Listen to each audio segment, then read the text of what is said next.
Listen carefully. What you're about to hear is something the early church tried to erase from ancient manuscripts. Not because it was false, because it gave ordinary people too much power. In fact, entire passages were deliberately removed from early manuscripts, scraped out, buried, quietly erased. And the strange part is, they did not erase it because it was unimportant. They erased it because it was dangerously practical. In one of the early Gnostic texts known as the Gospel of Philip, there is a passage that points to something most people were never meant to hear in this form. According to that text, Jesus revealed three simple physical objects only to his inner circle, not to the crowds, not to ordinary followers, only to the people closest to him. And he did not describe them as decoration, not as religious jewelry, not as symbolic reminders. The text describes them in a strange way, almost like physical devices. Objects that hold a signal hostile spiritual forces, what the Gnostics later called Archons, simply cannot cross. That is what makes this so unsettling. Because if that is true, then protection was never supposed to be this direct, this practical, this accessible. The passage itself says there are things made by human hands that carry light from above, and when the powers see them, they recoil because they recognize something that does not belong to their realm. That line matters, because it suggests these objects were not treated like pretty symbols. They were treated like working tools, tools the early Gnostic communities apparently knew how to make, carry, and pass down in secret, teacher to student, quietly, sometimes hidden in plain sight. And the people who used them reported something very specific, not vague inspiration, not just feeling more spiritual. They described pressure lifting, mental oppression easing, strange energy drain stopping, sometimes so fast it was hard to ignore. That is where this starts getting uncomfortably interesting. Because when the same pattern keeps showing up across old texts, mystery traditions, and lived experience, you eventually have to admit something deeper may be going on. Now, I know how unusual that sounds. I thought the same thing the first time I read it. But when you start comparing ancient texts across cultures, a strange pattern appears.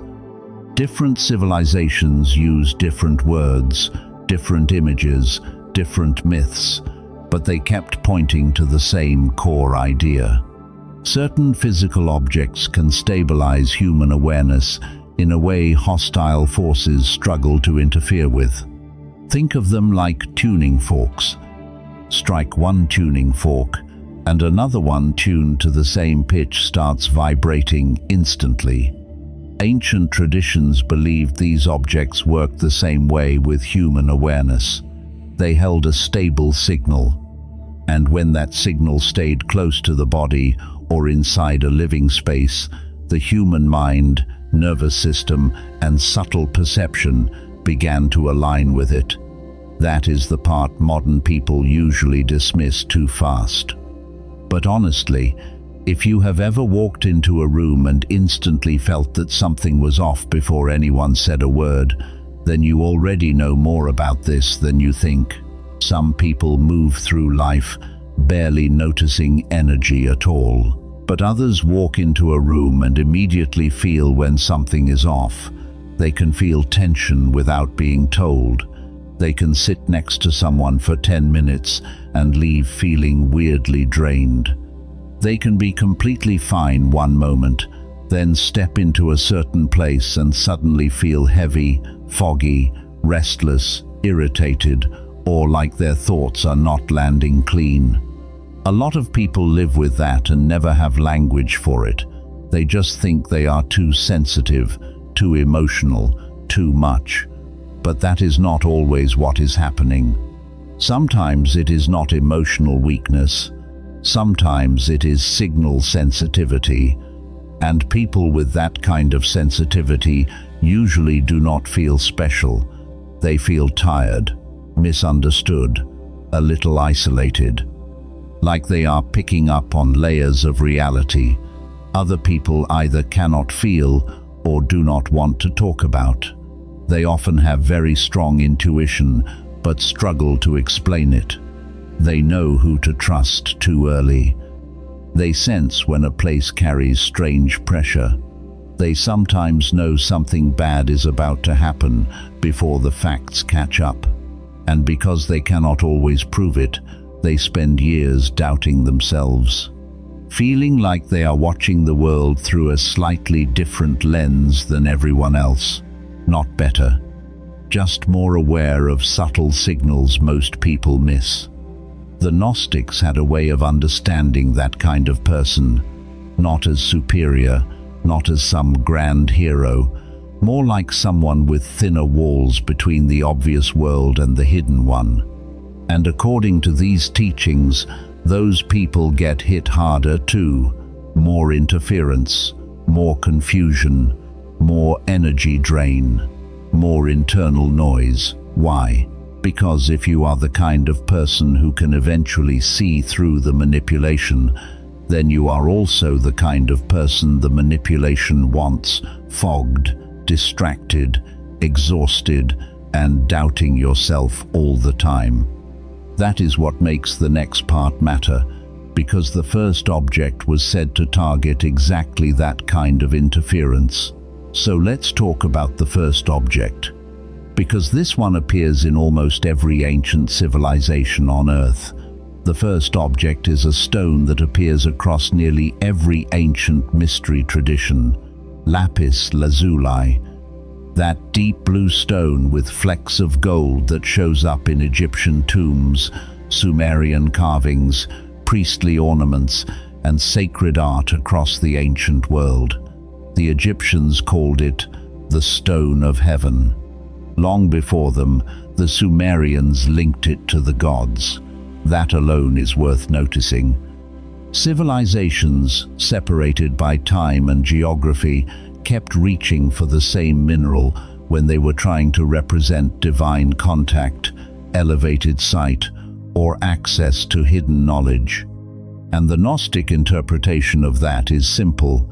Lapis matters because it interacts with perception, specifically the kind of perception Archon interference tries hardest to shut down. In practical terms, ancient traditions connected lapis lazuli to the brow and crown centers, what a lot of people now casually call the third eye and crown chakra. You do not have to get lost in spiritual vocabulary to understand the point.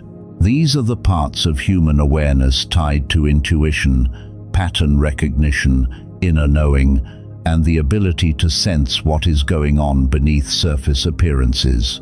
If those centers stay dull, a person becomes easier to manipulate, easier to confuse, easier to keep locked in whatever the 5 physical senses are shouting the loudest.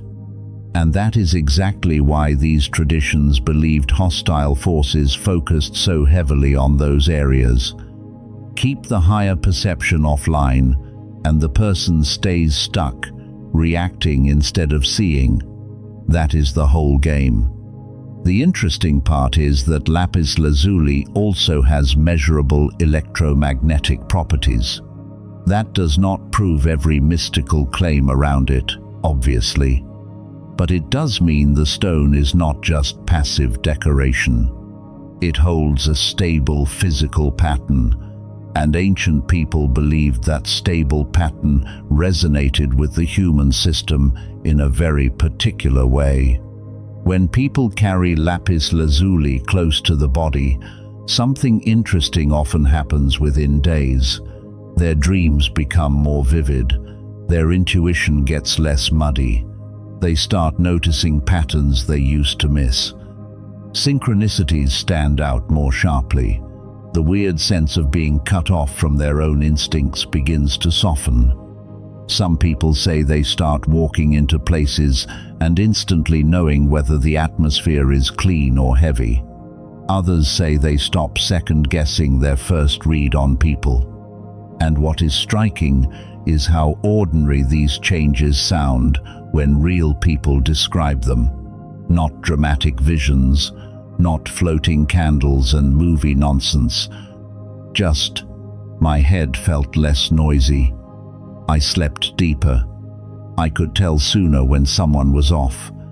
I stopped feeling so spiritually blind. Honestly, that is the kind of detail I trust more, because it sounds like something a real person would actually say. And here is why the Archons, in this worldview, are said to fear lapis specifically, because once perception sharpens, invisibility stops working. Their main advantage is that most people do not notice when their mood is being pushed, when confusion is being amplified, when a random intrusive thought is not fully their own, when an environment is affecting them, or when a person is acting as a kind of portal for pressure they themselves do not even understand. But once you start seeing patterns in real time, the manipulation loses power fast. You do not need to fight what you can clearly recognize. You just stop agreeing with it. That is a much bigger shift than people realize.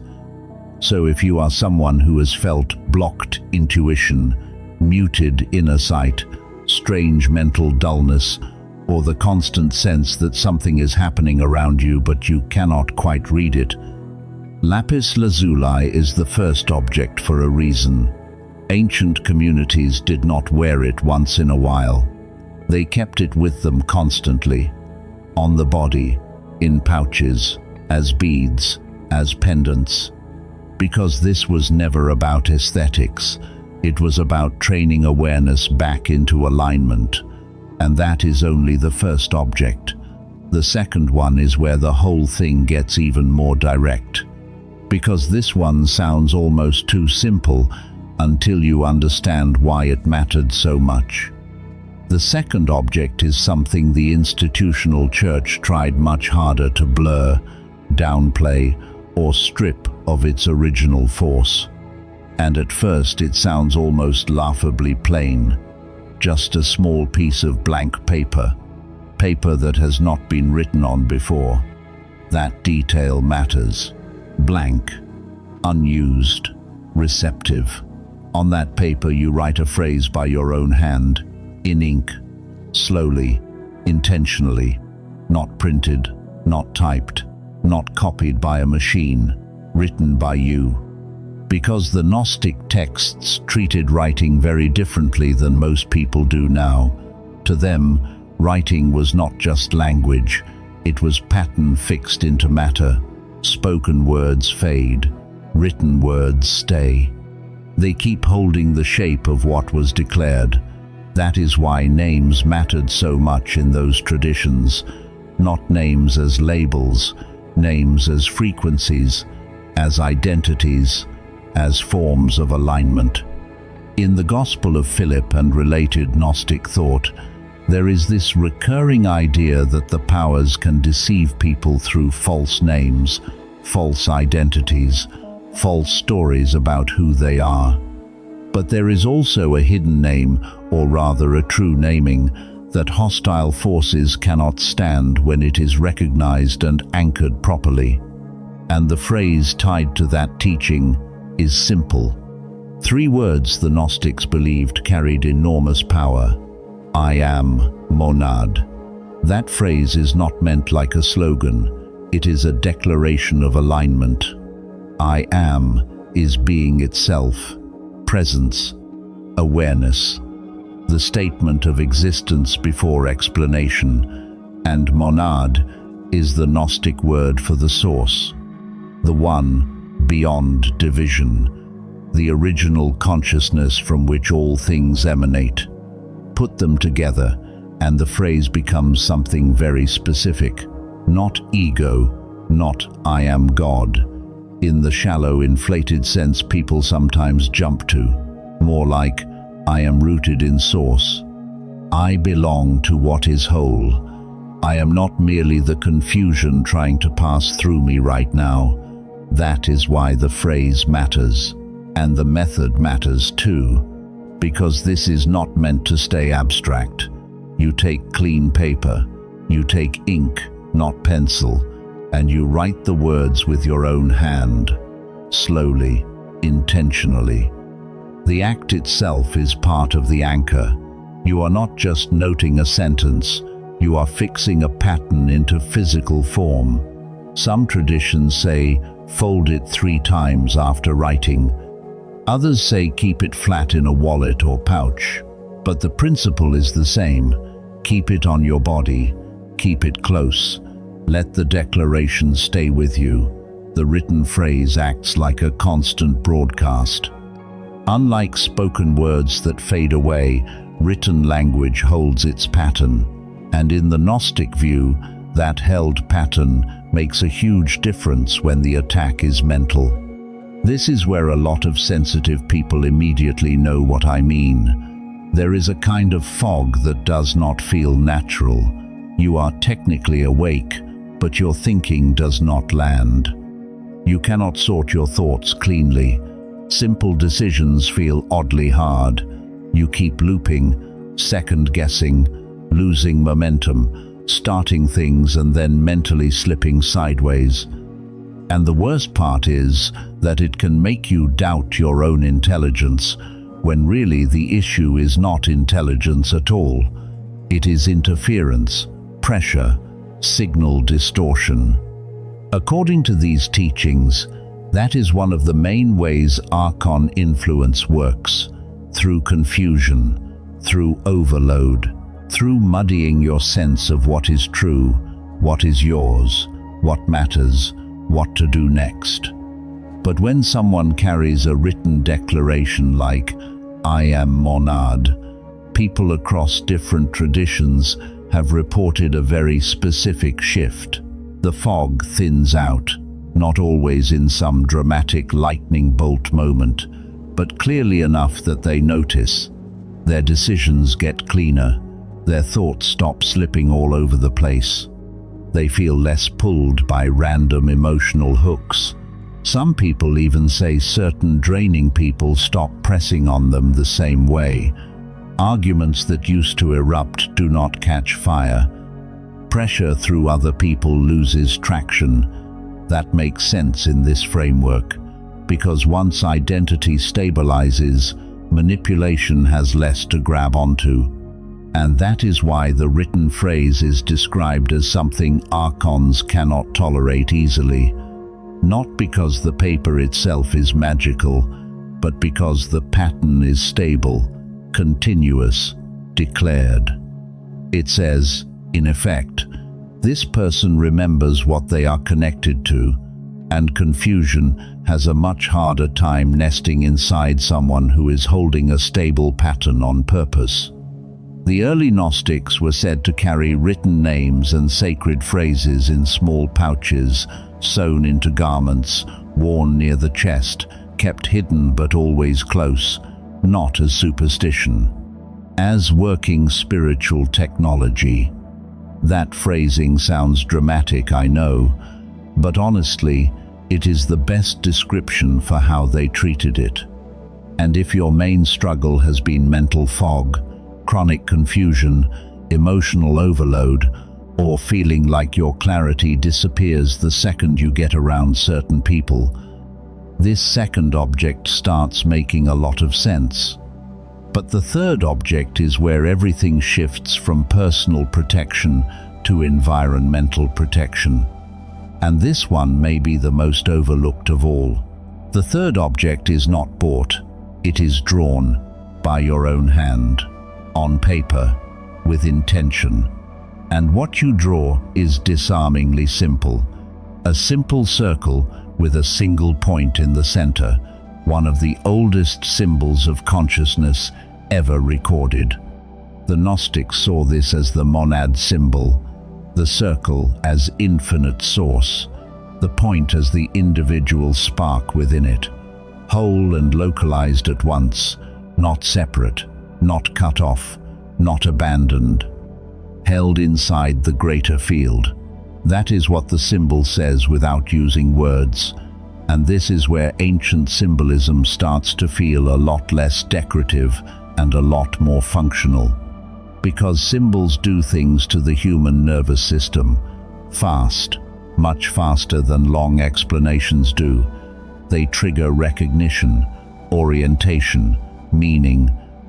You can feel that even now when you walk into certain spaces and notice how different visual patterns affect your mood. Some places feel chaotic for no clear reason. Some feel ordered. Some feel heavy. Some feel open. The Gnostics believed geometry could anchor spiritual reality into matter, not in some cartoonish, magical sense. More like this. When you draw a sacred pattern with awareness and place it in your space, you create a stable, visual and energetic point the mind keeps returning to. Over time, that changes the whole feel of the environment. And according to the old teachings, that mattered because Archons work best in fragmentation, separation, disorder, pressure, psychic static. The monad symbol interrupts that. When people draw the circle and central point by hand and place it where they sleep, meditate, pray, or simply spend a lot of time, the reports are surprisingly consistent. Rooms that once felt tense or heavy often begin to feel noticeably calmer within days. Sleep gets deeper, the space feels less oppressive, dreams get cleaner, less chaotic. Even visitors sometimes mention that the room feels different without knowing why. Again, those are the details that catch my attention because they sound grounded, real. Like something a friend would tell you after trying it for 3 nights, not something a guru would shout at you under dramatic music. And here is why this third object was considered so powerful. Lapis helps stabilize your personal perception. The written phrase helps stabilize your personal identity and mental clarity. But the drawn monad symbol affects the field of the room itself. It changes the atmosphere people walk into. That is why the old communities placed sacred symbols on walls, doors, gathering places, and areas of prayer. They were not decorating. They were marking territory. In plain language, they were saying this space will not hold the same signal as the chaos outside it. The reason hostile forces are said to hate this kind of symbol is simple. Because it does not just protect one person for one moment. It creates a zone, a pocket of coherence. And if you have ever lived in a home that felt strangely tense for no obvious reason, or had nights where your room felt heavy the second the lights went off, then you already understand why a stable environmental anchor would matter a lot. Now step back and look at the pattern. A stone that sharpens perception, a written declaration that stabilizes identity, a drawn symbol that settles the atmosphere of a space. 3 objects, 3 layers of protection, vision, identity, environment. That is what makes this teaching so practical, and honestly, that is probably why it was so easy for powerful systems to feel threatened by it.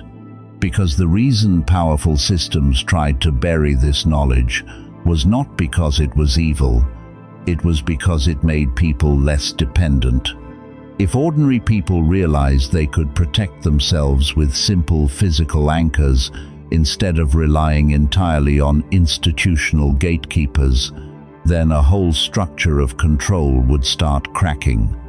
That is the uncomfortable implication running underneath all of this. Turn the symbol into harmless decoration. Turn the written phrase into empty ritual. Turn the stone into jewelry. Strip the method of its function, and people forget what it was for. That is how useful knowledge gets buried, not always by burning every copy, sometimes by leaving it in plain sight but draining the meaning out of it. And that part, honestly, feels very familiar even now. Now, I am not asking you to blindly believe any of this, but thousands of people across different traditions reported the same pattern, not just in one era, not just in one religion, across centuries, across cultures. And when that happens, the smartest response is not instant belief or instant dismissal. It is attention, careful attention. Try the pattern, observe the result, notice what changes. Because the people most likely to feel the difference quickly are often the same people who have been quietly dealing with these exact symptoms for years. The heavy rooms, the sudden mental fog, the exhaustion after certain conversations, the restless sleep, the strange intuition they keep trying to explain away, the recurring feeling that they are not learning something new here, just remembering something they have felt their whole life but never had words for. That may be the deepest reason teachings like this hit so hard when they hit at all. They do not feel like foreign information. They feel like recognition. Like someone finally describing the texture of an experience you thought only you had. And once that recognition clicks, protection stops feeling like begging. It starts feeling like alignment. Like holding the right signal on purpose. Like remembering that clarity is not a luxury, it is a form of defense. Stability is a form of defense. Recognition is a form of defense. And once you understand that, a lot of things start making sense all at once. Why some people get targeted more heavily, why sensitive people often feel so tired, why confusion can feel almost engineered, why certain spaces affect you more than others, why some symbols, phrases, and materials seem to work on the human system in ways modern people were taught to mock before they ever tested them. The old Gnostics would say the answer is simple. The more capable you are of seeing through the fog, the more pressure there is to keep you inside it. That does not make you grand or superior. It just means your sensitivity has consequences. And if that is true, then the response is not panic. It is steadiness. Carry what sharpens vision. Carry what stabilizes identity. Place in your space what interrupts chaos. Make it practical. Make it personal. Make it real. Because once you can recognize the pattern stops owning you. And once you notice that difference for yourself, something changes permanently. Because clarity has a strange effect. Once you see through the fog, it becomes almost impossible to go back to living inside it, to living inside it, to living inside it, to living inside